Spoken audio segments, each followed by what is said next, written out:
que se habían instrumentado.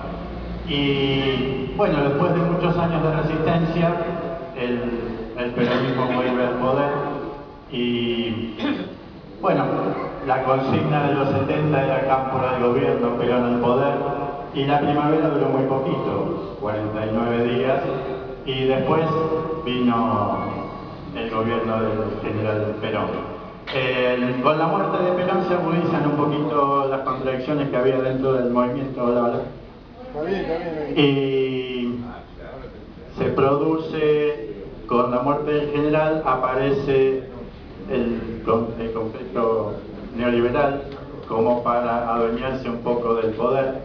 Y ahí empieza a meter baza José Alfredo Martínez de Oz, nombrando en el año 75 a Ricardo Sin junto a Celestino Rodrigo, y produce el Rodrigazo con una serie de medidas que recortan derechos laborales, y eso produce una movilización y huelga de los sindicatos, la CGT, las 62 organizaciones. Entonces se dan cuenta de que no pueden implementar ese plan sin represión. Entonces la Junta Militar que había nombrado Isabel Martínez le genera un ultimátum contra la clase dirigente, dándole un plazo para que solucionara el problema. El tema es que a los 7 u 8 meses iba a haber elecciones democráticas y no respetaron eso. La clase dirigente en ese momento no responde, y el único que toma la palabra en nombre de todos los dirigentes es Ricardo Balbín, y dice: no tenemos soluciones para dar. Y con eso abrió la puerta para el genocidio, y con eso toda la clase dirigente que tenía responsabilidad de conducción en ese momento se lavó las manos en lo que después vimos que era la sangre del pueblo argentino. Bueno, esto a modo de introducción. Quiero agradecer a todos los presentes, a Joaquín Noya, Lorenzo Beccaria, referente del Centro Cultural, Leo Rial, que está por ahí entre el público, Raúl Isman, la diputada Diana Conti, referente también de Vicente López, nuestro invitado de lujo Roberto Caballero, y acá Leo, referente del Movimiento Evita, Joaquín Noya, referente de la Cámpora, Gustavo Matías, que me he olvidado de nombrarlo, diputada nacional del Frente para la Victoria, Diana Conti, referentes del peronismo kirchnerista, Leo Rial, Lorenzo Beccaria y Diana Conti. Agradecemos la presencia de Julio Pereira, referente de la Casa de la Memoria y la Resistencia, Jorge Nolo Lizazo, un compañero desaparecido en la época de la dictadura. Bueno, le paso el micrófono a los compañeros, le doy a Lorenzo Beccaria para que haga la introducción.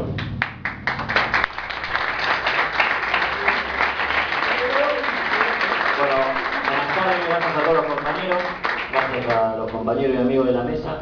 La verdad que vamos a dar paso a los compañeros que hoy conformamos la Mesa de Unido Organizado y venimos trabajando en conjunto en defensa del proyecto nacional y popular, como todos ya sabemos. Así que le voy a pedir al compañero Joaquín que diga unas palabras y después hablamos con Gusti, unas palabritas y bueno, así le digo a mí. ¿Está bien, Diana? Perfecto.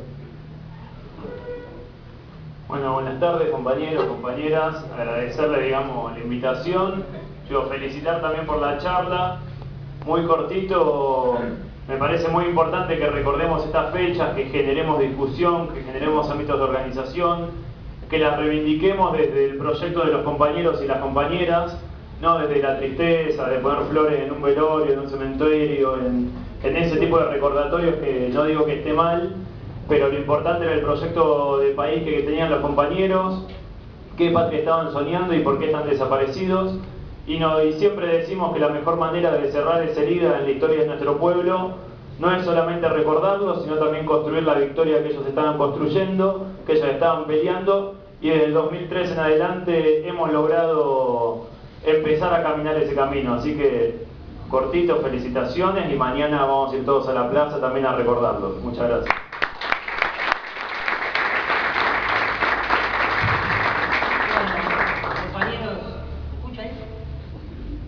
Saludar a todos los compañeros, agradecer la invitación y bueno, no olvidarnos del compañero Néstor Carlos Quino, que fue el que sin haberlo dicho de una manera electoralista tomó las medidas que había que tomar para recuperar las banderas de todos nuestros compañeros desaparecidos, ¿no? Y bajando ese cuadro de la EMA delante de todos los militares diciendo que no les tenía miedo. Así que quería también recordar al compañero Néstor Carlos Gil y agradecer la invitación.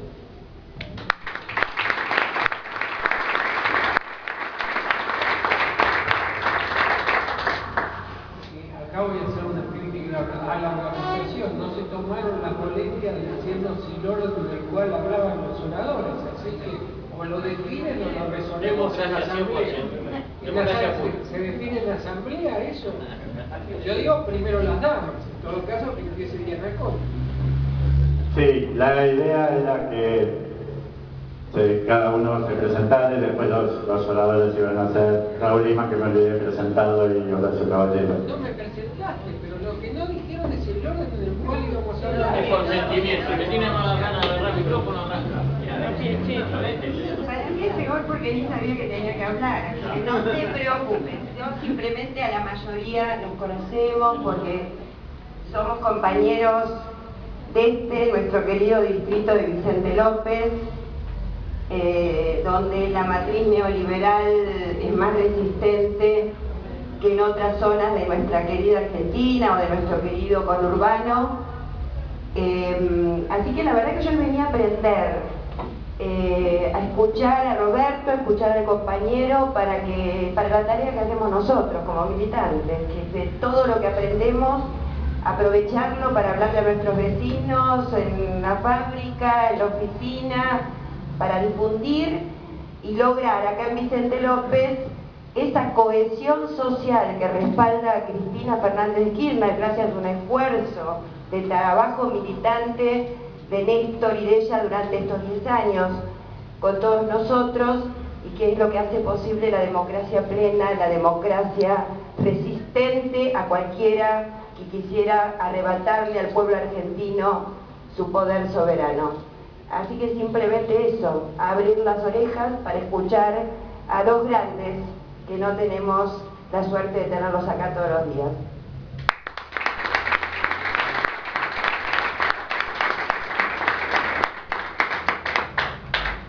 Bueno, en principio, hoy estaba viendo el video de mi charla de ayer y no me sorprendí por ver lo charlatán que soy, supera los 30 minutos. Así que le voy a pedir a Daniel que en todo caso me haga el clásico gesto del redondeo cuando me exceda en el uso de la palabra. Yo ya tenía un problema, yo tengo que hablar de partidos políticos e intelectuales con relación al proceso. Un tema que es muy vasto.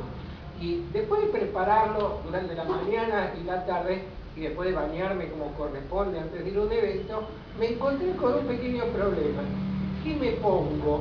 O sea, ¿cómo me voy no a vestir, sino a calzarme? Porque yo odio usar zapatos y antes de ayer volví a trabajar después de 4 meses, yo soy docente universitario, tenemos largas vacaciones, entonces me puse los zapatos. Por eso, el día de ayer volví a venirse con zapatos, ya no me bancaba venir hoy con zapatos, entonces voy con alpargatas, queda feo, entonces lo resolví muy simple, alpargatas sí, libros no, era una consigna que en realidad no sé si la inventó el antiperonismo o la inventó el antiperonismo y la retomó el peronismo, pero que si la vamos a leer no refleja la realidad del peronismo, porque alpargatas y libros no era una forma de demostrar el desprecio que el peronismo sentiría por la cultura letrada.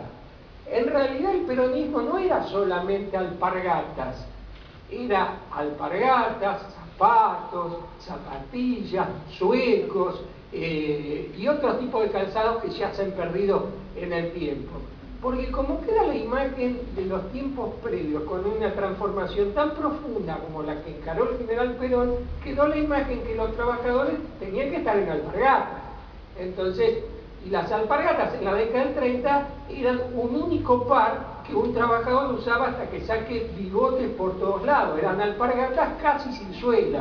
Los trabajadores tenían que desplazarse con esas alpargatas y evitar que clavarse un clavo, clavarse un vidrio, etcétera, etcétera. Era como caminar descalzo. Ahora, el verdadero peronismo es alpargatas, zapatos, zapatillas y libros. Porque uno de los partidos de los cuales voy a hablar hoy se enorgullece, con razón, de haber encabezado la reforma universitaria, pero no se tomó la molestia de hacer que las universidades sean gratuitas. Y no se recuerda tanto en la historia que determinó la gratuidad, salió una palabra que no siempre me sale, de las universidades fue el general Perón, en 1949. Va a estar en contra de los libros el jefe de un movimiento que hace y que la gente pueda ir gratis a la universidad y que crea una universidad para los obreros, como fue la Universidad Obrera, actualmente Universidad Tecnológica Nacional. Entonces, desde este lugar podemos ver que el alpargatas sin libros no es como el bostero. O sea, la expresión bostero, para referirse a los hinchas de Boca, la inventaron los hinchas de River, para decirle, ustedes están metidos en el riachuelo con ese olor, etcétera, etcétera. Y los hinchas de Boca lo resignifican con orgullo. Y así hicieron los peronistas con el alpargatas sin libros. No, nos denigran y nosotros lo recuperamos.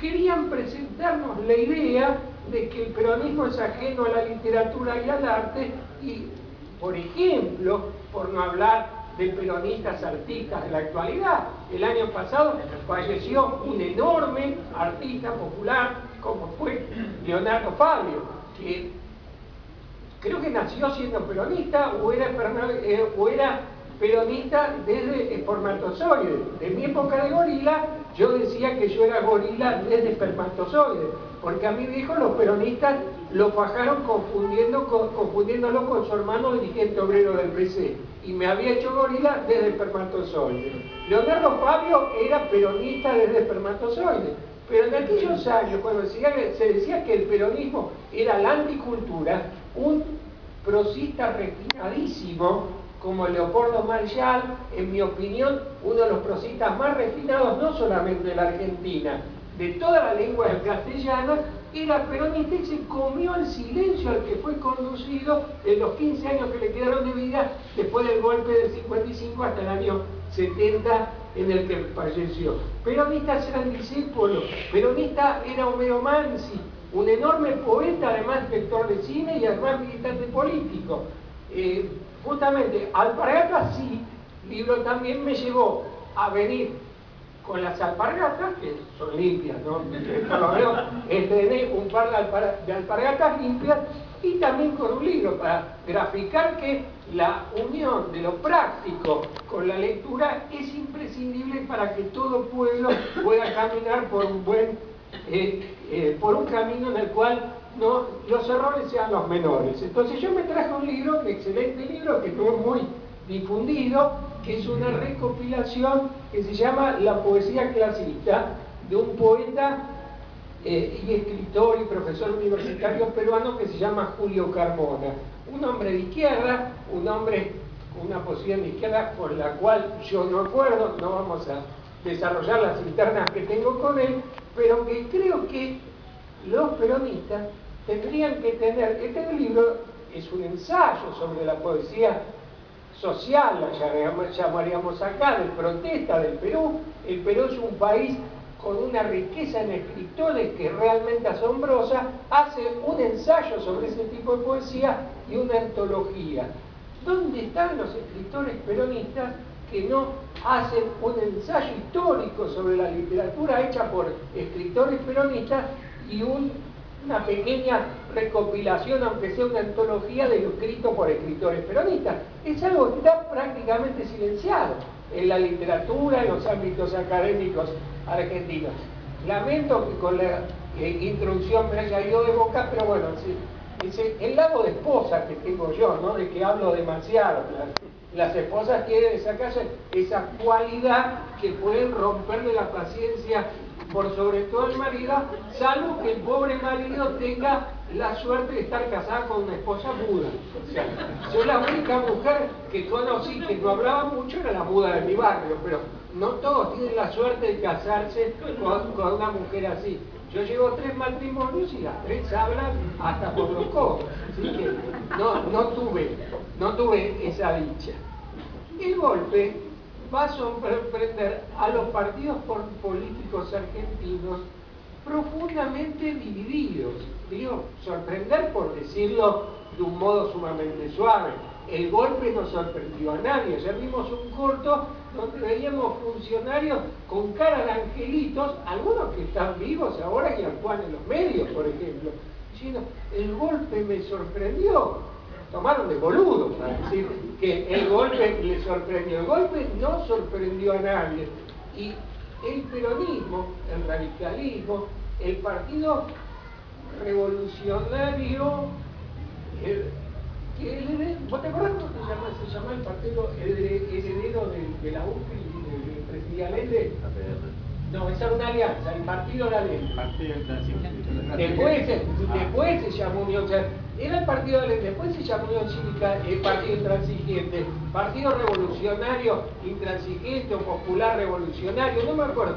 Ese partido conservó 4 intendentes durante la dictadura. Todos los partidos importantes tuvieron intendentes, aún el peronismo. Yo sé que puede provocar escozor, pero el peronismo tuvo intendentes. Yo no me acordaba que el vicegobernador que estaba en ejercicio de la provincia en aquella época era este territorio, se llamaba Victorio Calabró y que era gobernador en ejercicio en la provincia. Le abrió la puerta con honores al interventor militar en ese momento.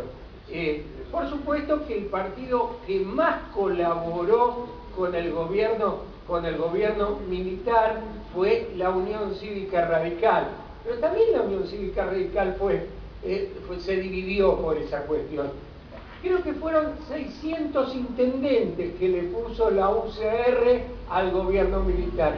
Le puso un embajador que además vino a la Argentina y resultó desaparecido, y se llamaba Héctor Hidalgo Solá.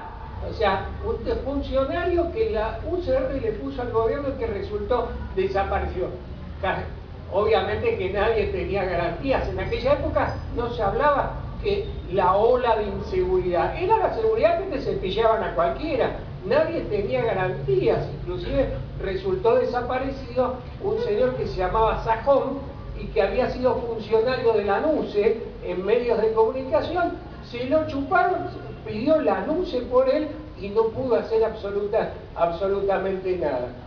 La complicidad de lo peor del radicalismo, realmente estoy usando mal las palabras. No se puede hablar de lo peor del radicalismo porque hay que buscar con la lupa para encontrar algo mejor del radicalismo. El radicalismo no es el partido de la Rúa. El radicalismo es el partido en que todos son de la Rúa. Es un partido en que todos son iguales de la Rúa. Pero fue tal el cinismo del máximo dirigente de la Unión Cívica Radical, me estoy repitiendo en algunas cosas que dije ayer, pero hoy hay mucho más público que ayer. Balbín fue golpista contra el general Perón, fue golpista contra el propio presidente radical Arturo Illia, que no vamos a hablar demasiado porque no viene al caso.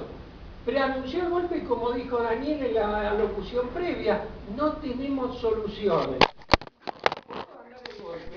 Se llevaron a 2 legisladores radicales, uno se llamaba Hipólito Solari Yrigoyen y otro se llamaba Amaya. Hipólito Solari Yrigoyen pudo contar el cuento y Amaya murió por las torturas sufridas. No pudieron arrancarle ni media palabra contra la dictadura militar a ese golpista. A mí no me gusta hacer palabras subidas de tono, pero no me sale otra cosa que golpista hija de puta como era Balbín. Después, cuando lo velaron, parecía, cuando murió Balbín, pareció una película de Fellini, porque hicieron una manifestación cuando se llevaban el cadáver y lo presentaron como acto por la democracia en el año 81. No puede ser un acto por la democracia el entierro de un enemigo de la democracia. por primera vez salió del país en el año 80 para hablar bien de los militares argentinos en Venezuela. Fue invitado a un congreso de, creo que una internacional, no me acuerdo si la Social Cristiana o la Socialdemócrata, y salió a decir que los desaparecidos no están, como si la gente desaparece por arte del Espíritu Santo y no hay responsables en el hecho. Salió a lavar las culpas de los militares. Después conocemos la historia del radicalismo posterior. Presentó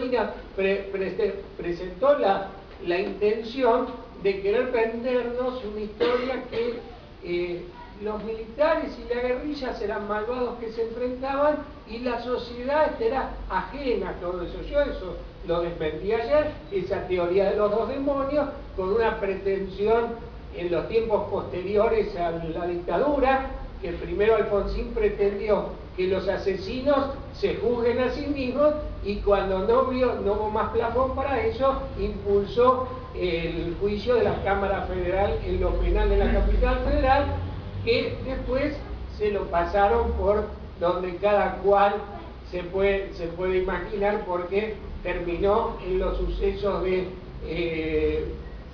Semana Santa. Con gran habilidad, Daniel me hace la señal de redondeo cuando yo iba a tener que empezar a hablar de las culpas del peronismo en este tipo de cosas. Con lo cual me hace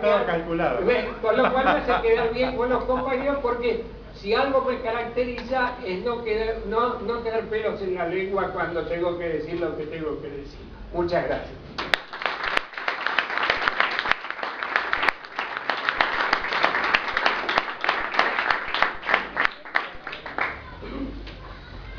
Buenas noches a todos y a todas. Gracias por la invitación. Veo que tenemos un auditorio de gente muy joven de todas las edades, y eso es bueno. Así que, a ver, mañana cumplimos 37 años, ¿no? Se cumplen 37 años del golpe, y todavía estamos hablando de ese golpe. Quiere decir, los traumas que produjo ese golpe todavía están presentes en nuestra realidad. Parte de la curación de ese proceso comienza tibiamente con los juicios a la Junta, allá por el 85, pero se concreta y da su paso quizás simbólico más importante en el hecho del colegio militar, cuando Néstor Kirchner baja el cuadro de Videla. Ahí la sociedad comenzó a sanar, ahí la sociedad comenzó a recuperar palabras, ahí la sociedad pudo poner en palabras lo que había sucedido. Porque no hay nada que sane sin ponerlo en palabras. Y parte de este proceso político que vive la Argentina en los últimos años, lo que hizo fue no solamente recuperar derechos para la sociedad, sino recuperar las palabras. Es imposible transformar una realidad si a las cosas no se las llama como se debe. Es imposible transformar la realidad si en una economía donde hay monopolios, a los monopolios no le decimos monopolios. Durante muchos años en la Argentina, esa palabra había estado extraviada. Había estado perdida en el discurso político. Décadas sin poder mencionar a los grupos concentrados como se debe, como lo que son en realidad de todos los días, que son monopolios. Eso es un mérito cultural y político del kirchnerismo, de los muchos que hay. En términos de palabras también, hoy había una solicitada en todos los diarios, después de 37 años, en realidad después de 30 años de la democracia que cumplimos este año, el Estado a los empleados que fueron secuestrados y desaparecidos y que figuraban en los legajos públicos como cesantes, despedidos, ausentados, por primera vez los va a reconocer como detenidos desaparecidos o asesinados por el terrorismo de Estado. Y eso también es recuperar palabras. Y recuperar palabras, insisto, es decir las cosas como son y no las cosas como se quieren presentar, es recuperar el significado real de cada una de esas palabras. Y eso está sucediendo hoy. Esto quiere decir que en buena medida el proceso político en el que estamos inmersos, sumergidos, que vuelve a enamorar a un montón de gente. Por eso yo decía que hay jóvenes de todas las edades, porque realmente hay muchos pibes, pero también gente que ha estado en otras instancias de la vida política, generacional de este país, y sin embargo creo que están y se sienten convocados, ¿sí? Se sienten interpelados por esto que sucede. Y me parece que hay que volver a insistir, y esto sí quizá para los que no lo vivieron, porque me parece que esto tiene que trasladarse no solamente a partir de la bibliografía, sino también de una cultura oral, que el golpe del 76 fue cívico-militar. que los militares no fueron extranjeros que vinieron en un ovni, en un plato volador, bajaron a la Argentina y cometieron los desmanes, los destrozos que todos conocemos. En realidad eran el brazo armado, ¿sí?, de un poder, que es el poder fáctico en la Argentina. Y ese poder fáctico es el que hoy enfrenta también al kirchnerismo. Porque si hay algo bueno que tiene este proceso político, esta identidad que se viene gestando en estos años, es que tiene los mejores enemigos que un movimiento popular puede tener. La sociedad rural, los poderes concentrados, la embajada de los Estados Unidos, en fin, ¿qué más podemos decir? Todo lo que tuvieron en todos los tiempos de la historia argentina en frente de los intereses populares. Eso casi diría yo que por definición hace el kirchnerismo un movimiento al cual también se le exige mucho. Se le exige una transformación porque ha ubicado cuáles son esos enemigos. Y esos enemigos también lo tienen ubicado. Y esa confrontación se da todos los días, en el plano de lo real y de lo concreto, y también en el plano de lo simbólico. No sé si ustedes habrán visto, y comentaba recién, el golpe del 76 fue cívico-militar. No hubiese sido posible secuestrar gente, torturarla, desaparecerla y tirarla después de los aviones si no hubiese habido un brazo propagandístico que fueron los grandes diarios tradicionales de la Argentina. Y me refiero a Clarín y a La Nación. Esos diarios silenciaron un genocidio a cambio de una empresa, Papel Prensa. Empresa supuestamente mixta, pero que en realidad por mandato cartelizado de acciones sigue bajo control de un oligopolio que es Clarín y La Nación. Empresa que en todos estos años todavía, entiendo, no ha liquidado ganancias ni utilidades para el conjunto de los argentinos que son poseedores de las acciones de esa misma empresa, lo cual es una barbaridad. Y la verdad es que esa pelea todavía sigue abierta, es una pelea que hay que seguir dando, y yo voy a decir que es una pelea que solo el kirchnerismo garantiza, y por sí solo eso merece, creo yo, un apoyo de la sociedad en su conjunto, por lo menos de la sociedad democrática, de los que entendemos que democracia significa restituir derechos, generar escenarios de promoción social ascendente, en definitiva que nuestros hijos vivan mejor de lo que vivimos nosotros. Y me parece que esa pelea todavía hay que darle, y hay que dar la batalla, porque ahora estos mismos diarios se han convertido en la pizarra de la timba. Estos mismos diarios se han convertido en arbolitos, venden dólares ilegales a los que ellos mismos le ponen el precio. Hay un nuevo ataque especulativo contra este proceso. Hay un nuevo ataque de esos mismos sectores que fueron los que se beneficiaron objetivamente de la masacre y el genocidio de los 70. Esos mismos sectores que en los 90 también produjeron la utopía de ellos. La utopía de ellos era que en realidad la Argentina podía vivir con 15 millones de excluidos y más de 20 millones de excluidos. Eso era una utopía de verdad, no de la que habla Galeano, la del horizonte que vamos caminando. La derecha en Argentina es la más utópica que hay, porque todo lo que plantea solo lo puede concretar por vía de la violencia, la proscripción y la eliminación de los adversarios. No hay nada menos democrático en la Argentina que esa derecha. Es una cultura que está inmersa no solamente en algunos partidos que ya podemos decir, no es solamente el PRO, esto es mucho más grande, porque en realidad son los mismos sectores que juegan a la política con distintos actores, con distintos rostros, con distintas caras. Uno podría decir el orden conservador de este país.